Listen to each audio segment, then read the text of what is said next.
Pol,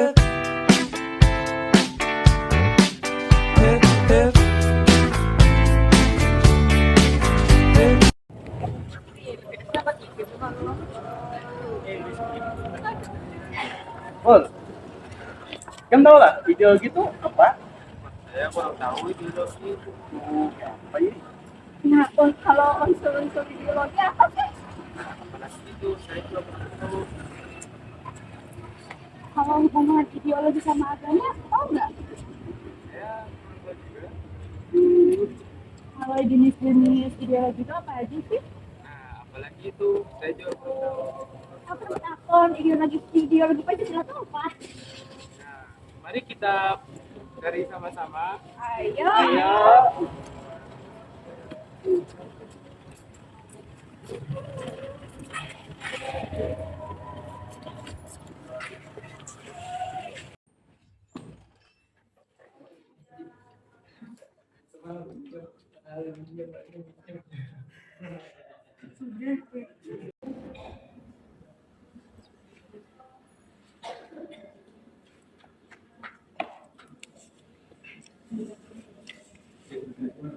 Kata ideologi pertama kali diperkenalkan oleh filsuf Prancis Auguste de Tracy pada tahun 1796.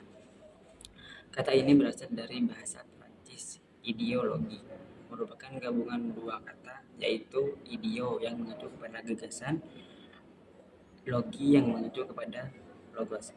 Kata dalam bahasa Yunani untuk menjelaskan logika dan rasio, Auguste de Tracy menggunakan kata ini dalam pengertian etimologinya sebagai ilmu yang meliputi kajian tentang asal-usul dan hakikat ide atau gagasan. Tujuan utama di balik ideologi adalah untuk menawarkan perubahan melalui proses pemikiran normatif, yaitu yang merujuk kepada aturan standar tata cara yang harus diikuti oleh individu, kelompok, atau organisasi dalam melakukan suatu tindakan atau perilaku. Ada juga nih menurut seorang ahli ideologi yang bernama Dr. Hafiz Saleh. Ideologi merupakan sebuah pemikiran atau gagasan yang memiliki ide yang berupa akidah akliyah atau konsepsi rasional yang di dalamnya berisi akidah serta solusi dari seluruh permasalahan di kehidupan manusia. Nah, gagasan atau pemikiran tersebut harus memiliki metode yaitu untuk merealisasikan ide serta solusi tersebut, serta metode untuk menyebarkannya ke seluruh pelosok dunia, dan juga metode untuk mempertahankannya.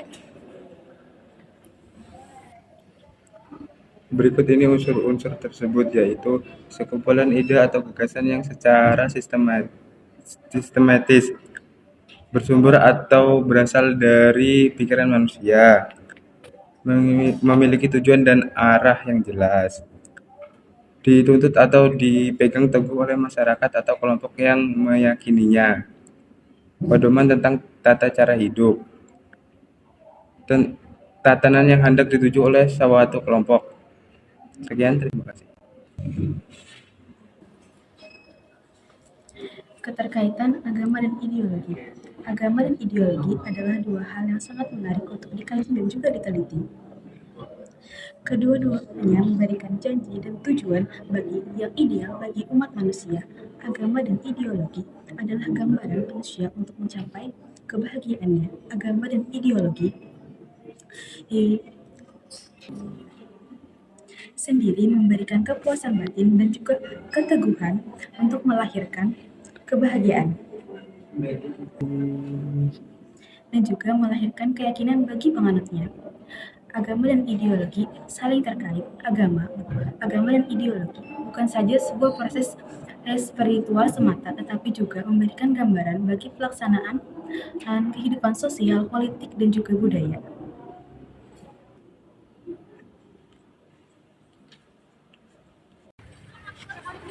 Putra Untuk memberikan gambaran kaitan agama dengan ideologi, Althusser menyebutkan ideologi sebenarnya bisa dijumpai di dalam praktek kehidupan sehari-hari dan bukan hanya dalam ide-ide tertentu tentang kehidupan sehari-hari. Baginya, aktivitas-aktivitas ritual, upacara, adat, dan kebiasaan tertentu yang lazim kita lakukan dalam kehidupan sehari-hari nyata-nyata memproduksi akibat-akibat yang mengikat dan melekatkan kita pada suatu tatanan sosial yang mapan dan sebuah tatanan yang ditandai oleh adanya kesenjangan status dan gap kekuasaan yang menonjol antara yang pusat dan yang periferal, yang maha dan yang hamba.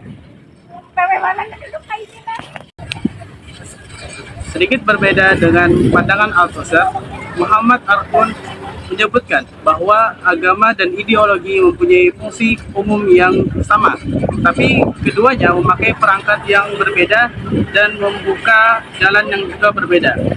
Keduanya membuat tatanan imajiner dan tatanan nyata untuk masyarakat, dan keduanya menimbulkan harapan baik dalam skala individual dan kelompok akan datangnya suatu tatanan yang sempurna dan memberikan dukungan imajiner pada tatanan etis dan politis.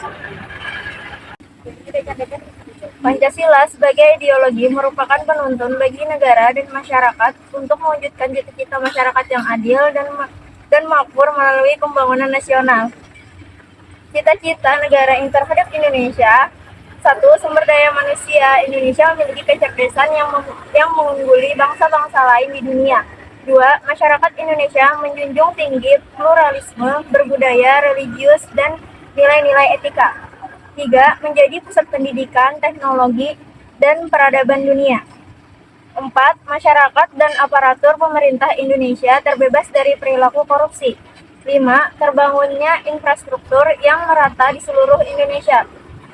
6. Menjadi negara yang mandiri dan paling berpengaruh di Asia. 7. Indonesia menjadi barometer pertumbuhan ekonomi dunia.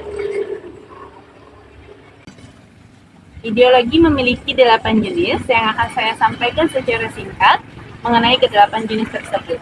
Yang pertama adalah ideologi kapitalisme.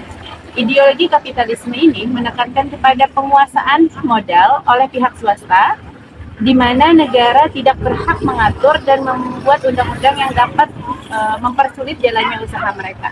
Yang kedua adalah ideologi liberalisme. Ideologi liberalisme ini menekankan kepada kebebasan golongan untuk mengekspresikan keinginannya tanpa ada larangan, seperti kata awalnya yaitu liberal yang artinya bebas. Yang ketiga adalah ideologi Marxisme. Ideologi ini tercipta karena adanya anggapan bahwa ideologi kapitalisme merupakan kesalahan yang besar.